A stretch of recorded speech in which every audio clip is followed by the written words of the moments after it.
해금 소리가 오늘 피아노하고 같이 이렇게 시너지 효과를 내어서 가슴 속에 훅 들어오는 그런 느낌이 듭니다. 여러분도 그러셨죠? 그래서 제가 앞에서 보니까 많은 분들이 눈을 감고 들으셨어요. 귀한 찬양 하나님께서 아주 기쁘게 받으실 줄 믿습니다. 사람이 살아갈 때 필요한 세 가지 지수가 있습니다. 그래서 IQ라고 얘기하는 지능 지수가 있고요. 그리고 감성 지수, 여러분 아시죠? 그래서 이제 감성 지수가 좀 높다 그러면 본인의 감정도 조절할 뿐만이 아니라 다른 사람의 감정도 잘 읽어서 원만한 대인 관계를 할 수 있는 그런 장점이 있는 것이 감성 지수죠. 그리고 세 번째는 어려울 때 극복해낼 수 있는 역경 지수라는 게 있어요. 역경 지수. 그러니까 역경이 닥쳐왔을 때 쉽게 포기하지 않고 꾸준히 해내려고 애쓰는 거. 그래서 이 역경 지수가 높은 사람들은 대부분 성공하는 사람들이 좀 많다고 그래요. 거꾸로 얘기하면 성공한 많은 사람들 중에 그 사람들을 검사해 보면 수치적으로 역경 지수가 굉장히 높다 이렇게들 이야기를 합니다. 그런데 역경 지수가 높은 사람들의 특징이 있어요. 무엇이냐면 두 가지인데요. 비난을 안 해요. 비난을 내 자신에게도 비난을 안 하고요. 그리고 타인에게도 비난을 안 해요. 그리고 두 번째는 무엇이냐면 어떤 경우에도 어떤 힘든 상황이 닥쳐와도 극복할 수 있다. 나는 극복해낼 거다. 나는 믿음이 있다고 그렇게 이야기를 합니다. 여러분 어떠신가요? 가끔 스스로를 비난하실 때도 있으시죠. 나는 왜 이래 하시면서. 근데 성공하는 사람들은 그 비난조차도 하지 않고 난 할 수 있어 이렇게 믿는다고 이렇게 이야기를 합니다. 뭐 하나님을 믿는 우리들은 역경지수에 목매 사는 사람은 아니지요. 여러분은 누구에게 목매 계십니까? 하나님뿐이시지요. 그래서 역경지수하고는 상관없이 저와 여러분 지금도 혹시 계실 수 있고 앞으로도 당하게 될 우리를 찾아오게 된 그런 힘든 일들이 있을지라도 그 어려움보다 더 크신 그 하나님, 그 하나님께 딱 붙들려서 힘있게 살아가시고 오히려 그러한 일이 있을수록 더욱더 하나님 앞에 나아가심으로 인해서 하나님이 책임지시는 인생 되어주시길 주님의 이름으로 축원드립니다. 하나님께 나아가는 과정, 지성소로 향하여 들어가는 그 과정, 오늘은 두 번째 시간으로 가지려고 합니다. 지난 시간에 설교 기억나시나요? 새하얀 세마포로 성막이 둘러쳐져 있고 그리고 동쪽 편에 문 하나가 있다 이렇게 말씀을 드렸었죠. 성막을 가운데다 두고 12지파의 그 수많은 사람들이 동서남북으로 주둔해 있고 그 수많은 사람이 있는데도 불구하고 하나님을 예배하는 그 성막에 들어가기 위해서는 오로지 동쪽에 문 하나밖에 없었다 이렇게 우리가 함께 나누었었습니다. 그 문이 하나인 이유는 여러분 혹시 기억나시나요? 하나님 앞에 나아가는 유일한 길이 예수 그리스도 단 한 길밖에 없기 때문에 그래서 동쪽, 서쪽, 남쪽, 북쪽 해서 문이 4개 있지 아니하고 오로지 동쪽에 하나만 있다. 오직 그 길밖에는 없다. 이렇게 우리가 정리를 했었습니다. 동쪽에 있는 그 문을 통해서 들어가면 먼저 번제단이 보입니다.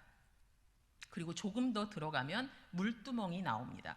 그래서 제가 여러분이 그게 뭐야 하실 것 같아서 그냥 선명하지는 않지만 그림을 준비를 했습니다. 우리 PPT 화면 보이시나요? 네, 바깥 외곽이 새하얀 세마포로 울타리가 둘러쳐져 있고요. 그리고 오른쪽에 보시면은 성막 입구가 있어요. 오로지 동쪽에 출입문 하나 있다. 이렇게 아까 말씀드렸죠. 그래서 그 출입구로 들어가면 첫 번째가 번제단이 있고요. 그리고 조금 더 들어가면 물두멍이 있어요. 아직 성소에 못 들어갔어요. 오늘 그래서 번제단과 물두멍을 보려고 합니다. 우리 번제단 어떻게 생겼는지 한번 볼까요? 번제단 이렇게 생겼습니다. 그래서 밑에 위에다는 이제 재물을 다 이렇게 각을 떠서 얹고요. 잘 탈 수 있게 조건을 만들어 놨지요. 자, 그다음 거 보시면요. 이렇게 맨바닥에다 놓지 않고 밑에 공기층이 들어갈 수 있도록 그래서 잘 탈 수 있도록 이런 형태로 구비가 되어 있고요. 거기서 조금 더 나가면 이제 물두멍이 있습니다. 물두멍 굉장히 반짝반짝 빛나죠. 저기에는 당연히 물이 담겨져 있죠. 아까 우리 말씀 읽으면서도 봤지만요. 그래서 오늘 함께 말씀을 나누시면서 요거 이렇게 생겼었지 하고 살짝 이렇게 기억을 하시면 좋을 것 같습니다. 하나님께서는 조각목을 노새 싸서 노제단을 만들어라 이렇게 말씀을 하셨습니다. 그리고 내가 산에서 보여준 대로 너 그렇게 만들어라 이렇게 명령을 내리셨어요. 번제단은 구약 시대의 예배로 알고 있는 희생 제사가 치러지는 곳입니다. 희생 제사. 그래서 번제단을 통하지 않고서는 성소로 들어가지도 못하고 지성소로도 나아가지 못하기 때문에 반드시 거쳐야 할 곳이 번제단이라는 것이죠. 꼭 통과해야 되는. 자, 어떤 사람이 성막으로 들어왔습니다. 근데 들어오면서 보니 양 한 마리를 가지고 들어와요. 흔히 제사장이 묻습니다. 당신은 어떻게 왔습니까? 그랬더니 그 사람이 제가 이러이러한 죄를 졌어요. 그래서 하나님 앞에 회개하려고 합니다. 하면서 양을 데리고 옵니다. 그러면 제사장이 그 양을 검사를 해요. 이게 정말 티가 없고 흠이 없고 온전한 제물인지를 검사를 합니다. 적합성을 이제 확인을 하는 것이죠. 그러면 여러분 이렇게 생각하실 수 있으세요. 어차피 불에 타버릴 걸. 뭘 그렇게 따지시나 이렇게 생각할 수 있으시죠. 혹시라도 하나님께서 A급 제물, 늘 최고의 제물, 비싼 제물만 원하시나 이렇게 생각하실 수도 있으실 거예요. 그런데 그것이 아니라 A급 제물을 원하시는 게 아니라 정성껏 준비한 그 사람의 마음을 확인하기 위함이 바로 그 제사장이 제물을 검사하는 그 형태하고 맞물려 있다라는 것입니다. 그냥 제물만 확인하는 것이 아니라 그 사람의 마음, 하나님 앞에 온전히 드리기 위한 정성, 이거를 보시는 분이 하나님이심을 오늘 이 말씀을 통해서도 우리가 알 수 있다라는 것이지요. 예배의 자리로 나오신 여러분의 마음도 마찬가지입니다. 하나님께서 여러분의 마음을 보신다는 거죠. 누구를 만나러 왔는지, 하나님 앞에 예배드리기 위해서 왔는지, 하나님 앞에 회개하기 위해서 왔는지, 그냥 하나님 붙들고 울고 싶어서 나오셨는지, 그 모든 마음들을 하나님께서는 다 확인하기를 원하신다라는 것이지요. 여러분 지금 어떤 마음 상태로 하나님 전에 나오셨습니까? 그 마음 그대로 하나님께서는 이 시간 여러분을 받으실 거라는 거 여러분 꼭 기억하시고 우리 예배 끝날 때까지 하나님 앞에 더 집중하시는 은혜가 있길 바랍니다. 제사장이 그 예물을 검사한 이후에 그 다음에는 죄 지은 사람이 해야 될 일이 있습니다. 그것이 무엇이냐면 자기가 가져온 양 위에 손을 얹습니다. 그리고 무엇을 하냐면 안수를 해요. 여러분 안수하면 목사님께서 안수하시는 거 그것만 이제 생각하시죠. 근데 성경에서 안수, 죄 지은 사람이 하는 안수가 기록이 되어 있습니다. 바로 이 형태죠. 근데 안수의 의미는 무엇이냐면 밀어넣는 행위, 이렇게 정리가 됩니다. 무엇을 밀어넣었을까요? 그 양의 머리에 손을 얹고 그가 자신이 지었던 죄를 전부 다 어떻게 해요? 양에게 밀어넣는 거죠. 내 죄인데 이제 이쪽 죄로 넘어가는 것, 이것을 우리가 전가시킨다 이렇게 표현을 합니다. 그래서 그 일을 통해서 본인의 죄가 이제는 이 양에게 들어가는 그 정가 행위, 이것을 통하여서 본인은 죄에서 벗어나기를 원하며 하나님 앞에 나아가는 그 모습을 취한다라는 것이죠. 우리 히브리서 8장 사도행전 8장 32절의 말씀 우리 PPT 화면을 통해서 우리 함께 보도록 하겠습니다. 함께 읽습니다. 읽은 성경 구절은 이것이니 일러스되 그가 도살자에게로 가는 양과 같이 끌려갔고 털 깎는 자 앞에 있는 어린 양이 조용함과 같이 그의 입을 열지 아니하였도다. 아멘. 이거 누구시죠? 예수님이시죠. 예수님도 조용히 모든 것들을 다 감당하셨죠. 그런데 히브리 전설에 의하면 양이든 소든 이렇게 누군가의 손에 이끌려서 번제단에 올라가기 위해서 지금 희생 제물로 바쳐진 그 모든 제물들은 비명 한 번 지르지 않았다. 이런 전설이 있습니다. 아무 말도 하지 못하고 보통 다른 짐승 같으면 내가 죽을 상황이다 그러면 난리가 나죠. 그런데 번제단에 바쳐지는 그 제물은 자기의 모든 상황을 받아들이는 주님과 같은 모습으로 그 모든 일을 다 받아들였다라는 것입니다. 여러분 주님이 저와 여러분을 위해서 묵묵히 그 십자가의 길을 가셨던 것 여러분 잘 알고 계시지요. 바로 이 내용만을 보더라도 이 번제단의 의미가 바로 우리를 위해서 죽으신 예수님의 십자가의 구속, 그 사건이 상징적으로 보여지는 것이 바로 번제단이라고 우리가 정리할 수 있다라는 것입니다. 자, 이어서 이제 칼로 양을 죽이게 됩니다. 그러면 그 양에서 바닥 그 흙으로 온 몸에 있던 피와 물이 전부 다 쏟아져 내려온다라는 것이죠. 여러분, 예수님도 그러셨겠죠. 십자가상에서 물과 피를 다 흘리셨던 그 사건, 그것이 이 양에게도 똑같이 일어난다라는 것입니다. 피 흘림이 없은즉 사함이 없느니라, 이렇게 말씀하셨죠. 그래서 우리의 모든 죄를 없이 하기 위해서는 반드시 피가 필요한데, 이 시대에는 양으로, 그리고 저와 여러분은 예수 그리스도의 보혈로 모든 죄가 용서함을 받았다라는 것 여러분 꼭 믿음으로 받으시기 바랍니다. 죄가 전가된 양, 그 피를 제단 주변에 다 뿌립니다. 그리고 양을 각을 떠서 불태움으로 인해서 번제단의 모든 사역이 진행되어집니다. 그러면 죄를 짓고 왔던 그 사람은 그 제사를 통하여서 자기는 죄에서 벗어나는 그 경험을 하게 되겠지요. 그러면 불타고 있는 그 양을 바라보면서 이 사람은 어떤 마음이었을까요? 아마도 이런 생각을 하겠죠. 내가 죽어야 되는데 나 대신 저 양이 죽는구나.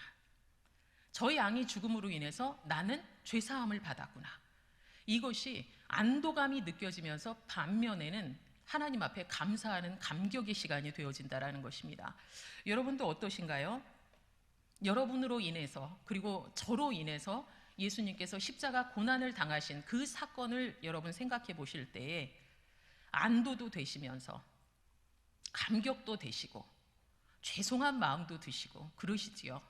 그게 재물과 죄 지은 사람과의 일체감이 되어질 때만 가능한 느낌이라는 것입니다.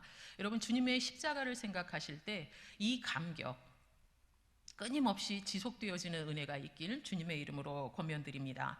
아무런 흠과 티가 없으신 예수님께서 우리의 모든 죄가 전가된 채 물과 피를 다 흘리셨습니다. 그리고 십자가에 달려 죽으신 그 상징이 바로 번제단이다, 이렇게 아까 정리를 해드렸죠. 그러면 지금 하나님의 마음을 잠깐 생각해 보려고 합니다. 하나님은 긍휼하심이 많으시죠. 그리고 우리를 누구보다 사랑하시기 때문에 우리를 용서해 주시지 않고서는 본인이 견딜 수 없는 그런 사랑의 하나님이시라는 거지요. 오늘 그 하나님의 마음을 잠깐 생각해 보실 때 여러분, 가져온 재물을 보시고 우리를 용서하셨을까요? 가져온 재물을 보고 그 죄 지은 사람을 하나님께서 용서해 주셨을까요? 여러분이 주일날 봉투에 넣어가지고 가져오는 그 예물을 보시고 우리의 죄를 용서해 주셨을까요? 그렇지 않다라는 거 여러분 너무나도 잘 알고 계시지요. 하나님은 우리의 마음을 확인하시고 우리를 사랑하시기에 우리를 용서하시는 하나님이시라는 것입니다. 여러분, 탕자의 비유를 아실 거예요. 탕자의 아버지가 탕자를 언제 용서했을까요? 탕자의 아버지가 탕자를 언제 용서했을까요? 고생을 엄청 하고 완전 초죽음이 돼서 돌아온 아들이 무릎 꿇고 두 손을 싹싹싹싹 빌 때, 그때 용서를 했을까요? 여러분은 부모님이시죠. 언제 용서하셨을까요? 아들이 돌아오는 그 시기를 알지 못하면서도 밖에 나와 기다리셨던 분이 탕자의 아버지죠. 우리 하나님처럼요. 왜 나와서 기다렸을까요? 내가 너 오면 가만두지 않으리라 이러지는 않으셨겠지요. 뭐 때문에 기다리셨을까요? 이미 용서하셨다라는 거예요. 이미 용서한 채, 그 아들을 용서한 채 돌아오기만 해라, 돌아오기만 해라 하며 기다린 것이 바로 탕자 아버지의 마음이라면 하나님 아버지의 마음도 그와 다를 바가 없다라는 것입니다. 하나님께서도 마찬가지십니다. 우리를 이미 용서하시고 우리를 사랑하시기에 언제든지 돌아오기를, 그리고 나를 만나기를 원하시는 분이 바로 우리 하나님이시라는 것을 여러분 꼭 마음에 담으시기 바랍니다. 그래서 하나님을 믿는 우리들이 해야 될 일은 많은 것이 아닙니다. 우리가 해야 될 것은 성전을 향해서, 그리고 성소를 향해서, 지성소를 향해서 늘 하나님 앞에 더 가까이 나가는 그 모습이 우리에게 있어질 때 우리 하나님의 기쁨이 되어지고, 그리고 하나님의 마음에 합한 모습으로 살아갈 수 있는 우리의 삶이 되어진다라는 것을 여러분 꼭 기억하시기 바랍니다. 번제단이 예수님의 십자가의 죽으심, 그것으로 인해서 하나님의 자녀가 된 우리가 신분상으로 정말 승격이 됐죠. 신분상으로 죄인에서 하나님의 자녀로. 이것이 상징하는 것이 번제단이라면, 그러면 물두멍은 무엇일까 하는 것입니다. 다시 정리하면요, 예수 그리스도를 믿음으로 하나님의 자녀가 된 그 신분상의 문제, 신분상에 관련된 문제가 번제단이라면, 그 다음에 있어지는 물두멍은 하나님의 자녀된 우리가 정결하고 거룩하게 살기 위해서 얼마나 많은 노력을 하는가, 얼마나 실질적으로 애쓰고 있는가의 문제가 바로 물두멍에 연결된 문제라는 것입니다. 번제단에서 제사를 드립니다. 그 제물을 다 태우면서 다 제사를 드렸어요. 그리고 나서 성소로 들어가기 위해서 딱 돌았는데, 돌고 나서 보니 발도 더러워져 있고요. 그리고 제사 드리느라 손은 이미 제물의 피로 다 더러워져 있어요. 지금 그런 상황이라는 거죠. 그런데 그 모습으로는 성소에 들어갈 수가 없다라는 것입니다. 그래서 그 사이에 하나님께서는 그 모든 것들을 해결하기 위해서 물두멍을 그곳에 두셨다라는 것입니다. 성막은 거룩한 곳이죠.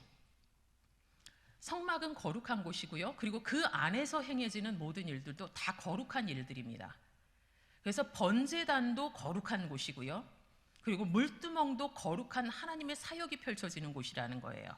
그런데요, 여러분 생각해 보셔야 될 것이, 거룩한 곳에서 거룩한 일을 했는데 손도 더러워지고 발도 더러워질 때가 있다라는 것입니다. 그것을 생각해서 보실 때, 거룩한 일을 한다고 저절로 거룩하게 되는 것은 아니다. 내가 거룩한 자리에 있다고 해서 내 존재가 거룩해지는 것 아니다라는 것입니다. 가끔 틈을 타서 우리를 흔들려는 그런 사탄이 있죠. 사탄이 애쓰며 우리를 유혹합니다. 그래서 교회 안에서도 마음 상할 때가 있고요, 분쟁이 있을 때도 있는 것이 현 주소이기도 하지요. 교회인데도요, 거룩한 곳인데도요, 그렇다라는 것이에요. 그것이 하나님의 잘못이냐? 그렇지 않죠. 우리의 몫이라는 것이죠. 그래서 하나님께서는 우리에게 그 더러워져 있는 모든 것들을 해결하기 위해서 바로 장소를 하나 예비하셨는데, 그것이 바로 물두멍이라는 것입니다. 아까 여러분 PPT 화면에서 보셨던 것 생각나시죠? 어떻게 생겼는지, 안에는 물이 들어있고 반짝반짝 빛났던 그 모습, 여러분 한번 잘 생각해 보시기 바랍니다. 예수님의 십자가 공로로 신분상으로는 우리가 구원을 받았습니다.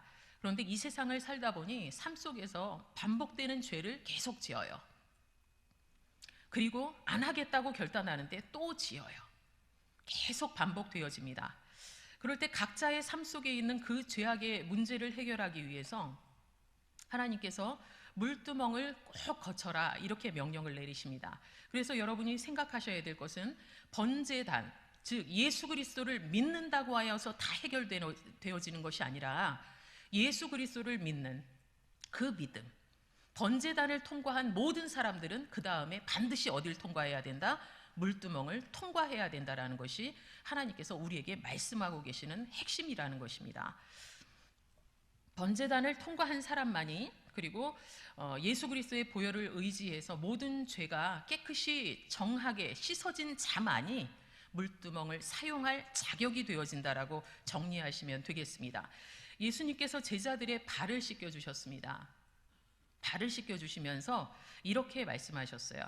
내가 너를 씻어주지 아니하면 내가 나와 상관이 없느니라, 이렇게 말씀하셨습니다.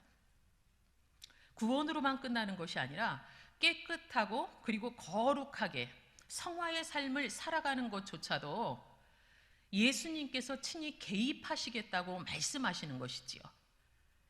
우리의 성화되어져 가는 과정들, 그 모든 일들 가운데 내가 너를 씻어주지 아니하면, 이렇게 주님께서 말씀하시면서 우리의 깨끗함에 대하여서도 주님께서 친히 개입하여 함께 보시겠다 말씀하신다라는 것입니다. 그러므로 예수님의 하나님의 지성소로 나아가기 위해서, 그리고 예수님의 깊은 은혜를 누리며 살아가기 위해서는 날마다 시간마다 반복적으로 의식적으로 우리가 깨끗이 씻는 그 작업들을 믿음으로 해내셔야 한다는 것입니다. 만약에 여러분 가운데 꼭 씻어야 되나요? 난 씻기 싫은데요. 혹시라도 그런 분 계실 수 있으세요? 근데 20절 상반절에 이렇게 말씀하십니다. 회막에 들어갈 때에 물로 씻어 죽기를 면할 것이요, 이렇게 말씀하고 있습니다. 회막에 들어갈 때에 물로 씻어서 죽기를 면해라. 반대로 얘기하면 물로 씻지 아니하면 어떻게 된다? 너희는 파괴되어진다. 이렇게 말씀하고 있다라는 것이죠.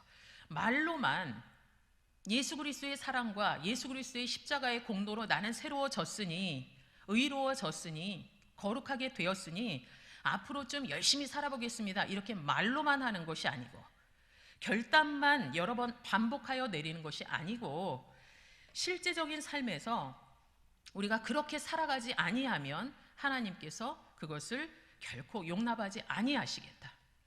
그 합당하지 않은 모습을 두고 보지 아니하시겠다, 이렇게 명령하고 계신다라는 것입니다. 여러분, 그 물두멍이 뭘로 만들어졌는지 혹시 아시나요? 우리 출애굽기 38장 8절의 말씀에 이렇게 기록이 되어 있습니다. 함께 읽습니다. 그가 노수로 물두멍을 만들고 그 받침도 노수로 하였으니 곧 회막문에서 수종드는 여인들의 거울로 만들었더라. 아멘. 무엇이요? 여인들의 거울이요. 거울로 그 물두멍을 만들었다라는 것이죠. 그리고 그 안에 물을 채우고요. 그러면 그 겉에 거울이 붙어져 있는 그것으로 인해서는 무엇을 하죠? 내 몸이 어디가 더러워져 있나? 이것을 거울로 보고 그리고 씻는 그 작업이 있어진다라는 것입니다. 즉 물두멍에서 자신의 모습을 비춰보고 더러움을 씻게 되는 것, 이것이 물두멍의 핵심이라는 것입니다. 그러면 여러분, 지금 우리 교회에는 물두멍이 없잖아요. 여러분 가정에도 없으시잖아요.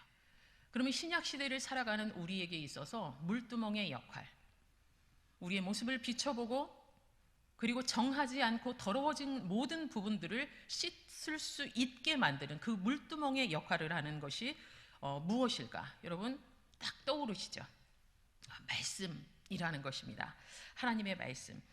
우리 안에 하나님의 말씀이 기준이 되어서 꽉 차 있으면 그 말씀에 걸맞는 그런 행동을 하고 언행을 하면서 살아갈 수밖에는 없겠지요. 그 말씀에 걸맞는 행동을 하고 그리고 하나님께서 어떻게 말씀하시는가, 그것이 우리의 삶을 비춰보는 기준이 되어진다면 우리는 주님의 말씀으로 의하여서 늘 새로워짐을 경험하며 하나님의 마음에 합당한 모습으로 살아가는 하나님의 귀한 사람들이 될 것이라는 것입니다. 그리고 그것뿐만이 아니라 하나님의 말씀을 우리가 거울 삼아서 우리의 삶을 돌아보고 그리고 고쳐나가고 주님 닮은 모습으로 살아가려는 부단히 애쓰는 모습이 있어질 때 지성소로 조금 더 다가설 수 있다는 것을 여러분 꼭 기억하시기 바랍니다. 오늘 말씀해 보시면 성막의 기구들의 크기들이 기록이 되어 있는데 오늘은 기록이 안 되어 있어요. 물두멍의 사이즈, 규격이 나와 있지 않고요. 그 물두멍에 물을 얼만큼 채워라, 이런 말씀도 기록이 안 되어 있어요. 그 이유는 한 가지입니다. 큰 더러워짐도 우리에게 있을 수 있죠. 하지만 손만 살짝살짝 씻어도 되는 작은 잘못들도 우리에게 있지 않겠습니까? 물두멍의 특별히 규격이나 그 안에 담아야 될 물의 양을 제한하시지 않는 것은 큰 잘못이든 작은 잘못이든 무엇이든 가지고 나왔을 때 나는 너를 기다리고 그리고 네가 성화되어가는 그 모든 과정들을 나는 너와 함께하고 돕겠다, 이렇게 말씀하신다라는 것입니다. 여러분, 그래서 우리에게는 번제단뿐만이 아니라 물두멍, 성화되어져가는 그 과정 속에 꼭 필요한 물두멍이 우리가 나중에 하나님 나라에 갈 때까지 계속 우리의 삶 속에 있어야 되는 너무나도 소중한 성막의 기구라는 것, 그리고 신약 시대를 살아가는 우리에게는 하나님의 말씀이 그러하다라는, 너무나도 소중하다라는 것을 여러분 꼭 마음에 담으시기 바랍니다. 우리에게 어떤 의로운 조건이나 자격이 있어서 하나님께서 우리를 의롭다, 거룩하다 이렇게 말씀하시지 않으셨습니다. 도덕이라는 잣대로, 그리고 인격이라는 잣대로 우리를 판단한다면 저와 여러분 중에 자유할 사람은 없습니다. 잘못된 부분들이 속속 나오기 때문이죠. 그런데 하나님께서는 그러한 기준으로 우리를 보시지 않습니다. 오로지 예수 그리스도의 십자가 공로, 즉 도살당한 어린 양처럼 묵묵히 우리의 죄를 짊어지고 대속하신 그 예수 그리스도를 믿는다는 그 이유 하나만으로, 오로지 그 이유 하나만으로 저와 여러분을 너는 의롭다, 너는 거룩하다 이렇게 선언을 하셨다라는 것입니다. 그러니 우리가 하나님 앞에 어찌 감히 고개를 들 수가 있겠습니까? 하나님께서 의롭다, 거룩하다, 그리고 내가 너를 용서했다 이렇게 말씀하시는 그 선언이 있는 우리이기에 하나님께서는 또 하나의 메시지를 우리에게 오늘 주셨습니다. 삶 속에서 예수님을 닮아가는 구체적인 변화의 과정을 거쳐야 한다 이렇게 말씀하신다라는 것입니다. 여러분, 이 말씀을 마음으로 받으시기 바랍니다.